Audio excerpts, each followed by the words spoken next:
All right, so Ricardo Medina, you're finally here, so you can say your hellos.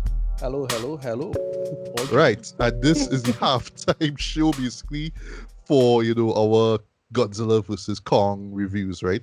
So today the time it's recorded, we got not one but two trailers, right? Two trailers dropped.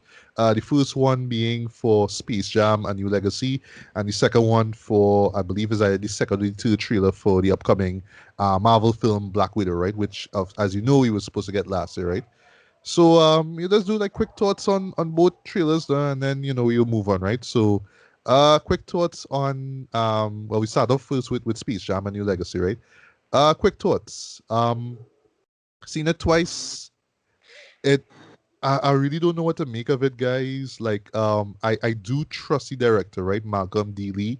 What I mean, he has made some pretty decent films over the years, I mean, and even sequels and all too, like The Barbershop, Best Man, what I mean, stuff like that, right? Sequels actually. So I know he knows his way around sequels, right? But it's just what we getting here with this movie here. So the one film people will instantly make reference to is Ready Player One. right. Yeah, because this has a Ready Player One vibe about it in terms of it's not just Looney Tunes, it's not just Warner Brothers characters, but we also throwing in Game of Thrones, we also throwing in Flintstones and stuff like that, and it's like, well, why do like what's all this stuff? What's all this insane pop culture stuff going on, right? So I mean, I do like the fact that they give LeBron more of a role, or I don't want to say purpose, but more of a role in the show. So he's not, the retired basketballer who decides to play golf to be relevant, and it's through the power of playing this intergalactic basketball game, he decides to rejoin the NBA. Like, we're not doing that again, right? It's pretty generic. This whole thing with his son, and what I mean, like, I don't want to go to basketball camp, man. I don't like you telling me what to do. Why can't I pursue the dreams that I want to pursue? Whatever it is, right? And him suddenly being lost in some server room or something like that. Right. But what catch me though was Don Cheadle in it, Yeah. and he's some AI or something, and this is where things kind of went south for me. So basically, he's saying, "Oh, you want to see his son again? You have to play a little basketball." I'm like, what? So you have your son as a bargaining chip, basically, just for the man to play basketball against aliens. Right? Like, none of that makes any sense, right? Whatever. But yeah, from there, I didn't expect the Game of Thrones stuff. I didn't expect to see the Iron Giant, or, I believe it was, King Kong, or, Flintstones. I didn't expect none of these things to show up, right? I was wondering if it was some kind of like studio exec thing, like, oh, HBO Max, eventually we're gonna show Flintstones, all whatever seasons of it, right? So I feel like it's some kind of chicanery behind the scenes, like, it's like a HBO Max promo as opposed to like a Warner Brothers stuff now, in terms of all these pop culture stuff, right? But yeah, I mean, we kind of do the thing again with the Looney Tunes characters. I do like the shoot the ball joke with Yeah. you said me Sam. I thought that was like a really really cool moment. That was like literally the one funny moment in this. But everything Yeah. else was just like, okay, all right. Wait, so the Cobalt agreed to this? Okay, did not see that coming. All right. Why the monsters looking like this? Like, this is not the Goon Squad that I know. Uh, one guy continued to fire, one guy have ice powers. I don't understand what's going on here. One is like a robot. I don't understand what's going on here. Okay, Granny, do a move. Okay, this is not funny. I don't understand. It's just like system overload. It's just like a lot of stuff going on in this trailer that I did see coming a mile away now. And then I thought it was funny too that we didn't even hear Lola Bunny, right? Because there was this big thing about not having Lola be over sexualized as apparently she was in the 96 film. And I Hmm. love that after the fact, and literally a couple hours after the trailer dropped, they say Zendaya is gonna do the voice first. Like, oh, okay, that's why you didn't hear her voice, because she didn't record her lines yet. Right. But yeah, just in closing, guys, this looks messy. It really does. But Agreed. I have a feeling that it could surprise it. It could, right? I really don't know how. I think it really. I think the writing will have to save this film, right? Not so much pop culture references, because yeah, that's not gonna save this film, right? While I do applaud that they tried to not be the old film, at the same time you kind of wish that it was, even right down to the mods, the look of the Goon Squad themselves, right? Like this just this generic stuff that we have here right now. So yeah, I mean, I don't know what we're gonna get with this, but you already had me at Ready Player One in terms of this. But hey, I mean, all in all, at least you can watch it home, right? We don't have to watch it in theaters if it turns out to be bad. But True. I kind of want this film to be good, you know what I mean? Because it's Space Jam, right? Like, I'm not saying Space Jam is a masterpiece, but it's Space Jam. We grew up on the film, so 25 years later. I mean, last thing I want Warner Brothers to do is like royally shit over the fans that love the first film, The right? So nostalgia, yeah. yeah, so keeping fingers crossed, but still, I really don't know what to make of this direction that they go in here with this new legacy, if you will. Ricardo, any thoughts on this first trailer here, boy? Right, so I strongly disagree with you that the idea that the original Space Jam is not a masterpiece. It is. Um, it is to In me terms of what 90s summer blockbusters. exactly. It was All right, the okay, but peak. I'm It talking was about like in terms of Space Jam. critical, like Space Jam is the peak of Western civilization. Okay, Okay. it is everything that our society has been aiming towards. It's been downhill from there. yeah, Um, it's a high concept that work, right? It's one of the yeah, few yeah, high yeah. concepts that Right. literally work. Yeah. No, all right. So for me, this is okay. So I couldn't help but think, this is Edgar Wright Ant-Man all over again for me, right? So, if you know the original director for this was supposed to be Terrence Nance, Uh-huh. and I'm a big fan of that dude, right? Random Acts of Flyness is excellent. He did a lot of great little films. He has a great mind, and what he does well is that he does the Adult Swim, dark, dystopic postmodernism thing really well. And when I heard that he was going to be the director of Space Jam, I was like, yeah, perfect. That's going to be amazing. And then he dropped out, or I don't know what happened exactly, but I get the feeling that it's a kind of Han Solo, situation went down now. Like, Mm. the direction went the way they didn't want it, and like, nah, this is probably too dark, or it's in a weird way. If you ever watch Random Acts of Flyness, you know exactly the problem, right? So Malcolm D. Lee comes in, and I was like, all right, well, he's a decent enough, journeyman director.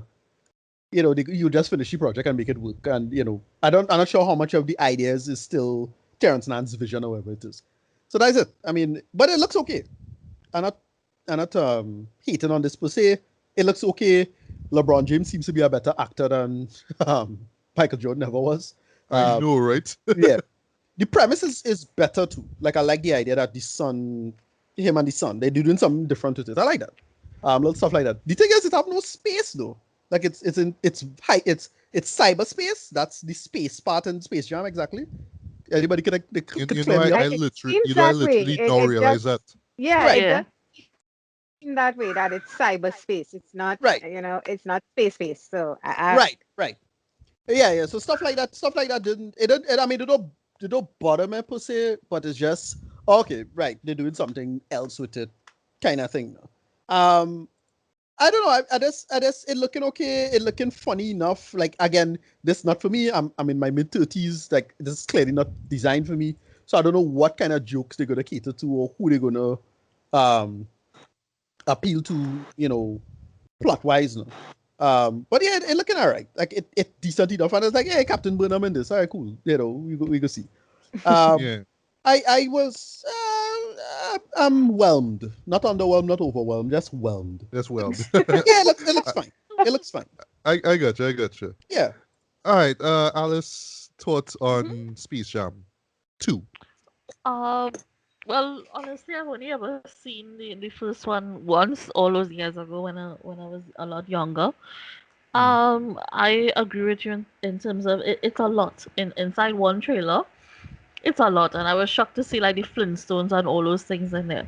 I always had a love for the Looney Tunes, so I'll be excited to see like the Bugs Bunny, Daffy Duck aspect of it.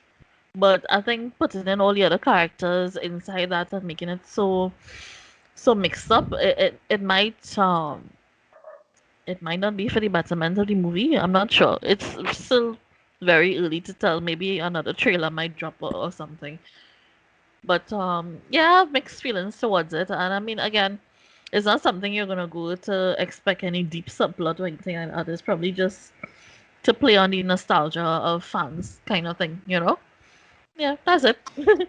All right. Julia, quick thoughts on this first trailer we got.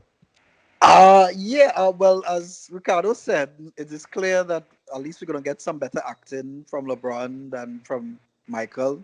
As I was telling somebody, the basketball in Space Jam had more personality than Michael Jordan. So Oh my lord. yeah. So I'm Oh I'm boy. glad with that okay, the main character at least he's a little more charming personality. I'm not a fan of Ready Player One, so when I started to see all that sort of character, I was like, no, what are you all doing? But I am a fan of Looney Tunes, and I think the original film actually did Looney Tunes very well. So I think if they just nail that part, I mean, it should be a good kind of popcorn movie. So yeah, I'm not overly excited about it. I think Mhm. even before this trailer or after, I'm at the same level. I'm probably a little more excited, but I'll watch it. Whatever's. All right, all right.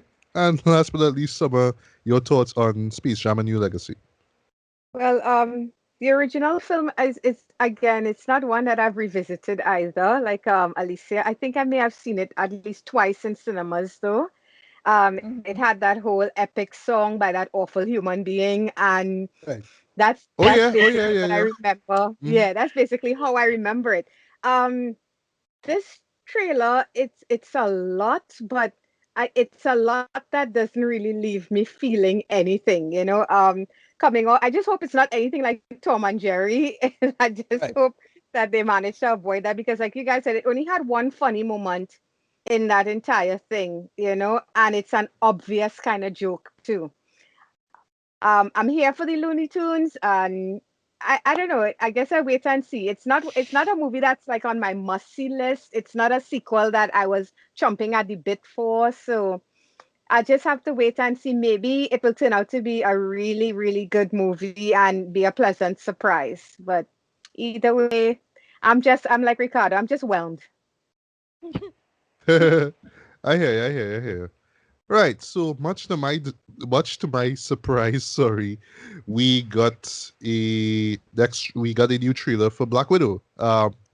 Actually, like a few hours. I made a joke that, oh, this is like MCU saying, oh, okay, Warner, y'all did that. Okay, here's we trailer, bam, right in your face, right? And this one for Black Widow, I thoroughly enjoyed. I think the secret sauce to it was the music.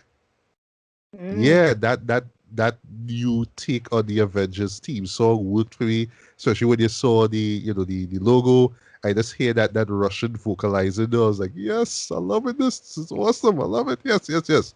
Although it's probably just gibberish and he's singing there, whatever. It sounds incredibly epic though. I love how you have that voiceover narration from Scarlett Johansson, basically talking about her we do want to see more like her past and present basically, right?